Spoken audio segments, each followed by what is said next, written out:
Hi guys, ഞങ്ങളിപ്പോൾ ഇവിടെ തോരൻ ഉണ്ടാക്കാൻ പോവാണ്.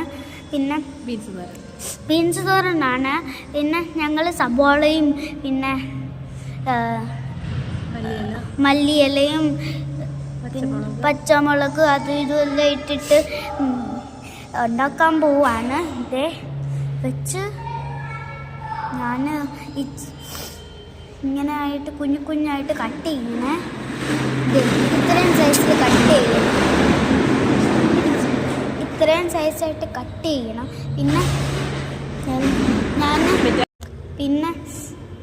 ഞാൻ ഇതിൻ്റെ അകത്തോട്ടിട്ട് പിന്നെ നിങ്ങൾക്ക് വേണമെങ്കിൽ ഇങ്ങനെയായിട്ട് ചെയ്യാൻ പറ്റുമേ. കൂട്ടിപ്പിടിച്ചരിക്കണം അരിയണേ. പിന്നെ ഇങ്ങനെ കൂട്ടി വരുന്നത് അത് ഇങ്ങനെയൊക്കെ ചെയ്ത് ആക്കണം.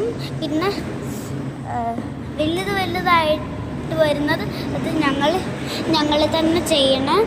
പിന്നെ എല്ലായിടത്തും പാത്രത്തിൽ വെക്കണം. സവോള അരിഞ്ഞ് കണ്ണ് നിറഞ്ഞ് ഒരു പരുവായി. അയ്യോ, കണ്ണ് തുടച്ച് ഞാൻ സവോള അരിയുക. പച്ചമുളക് അരിയുമ്പോൾ സൂക്ഷിക്കണേ. പിന്നെ പച്ചമുളക് അരിയുമ്പോൾ സൂക്ഷിക്കണം. പിന്നെ കണ്ണിങ്ങനെ തുടയ്ക്കുമ്പോൾ കണ്ണിൻ്റെ അകത്ത് പോകുന്ന ചാൻസ് ഒക്കെ ഉണ്ട്. പിന്നെ ഞങ്ങൾ ഉണ്ടായിരുന്ന അതെല്ലാം കണ്ടിച്ചിട്ട് ഇത് ഞാൻ അടയ്ക്കുക. എണ്ണ ഒഴിച്ച് ഉപ്പിട്ടിട്ട് അടുപ്പത്ത് വെക്കണം.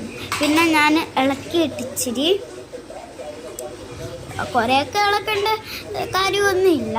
ഇച്ചിരി ഒക്കെ താഴെ പറ്റി പിടിക്കുവാണെങ്കിൽ അതെല്ലാം ഇങ്ങനെയൊക്കെ ചെയ്ത് അപ്പം ഞങ്ങളുടെ കറി റെഡി. മെഴുക്കുരുട്ടി റെഡി.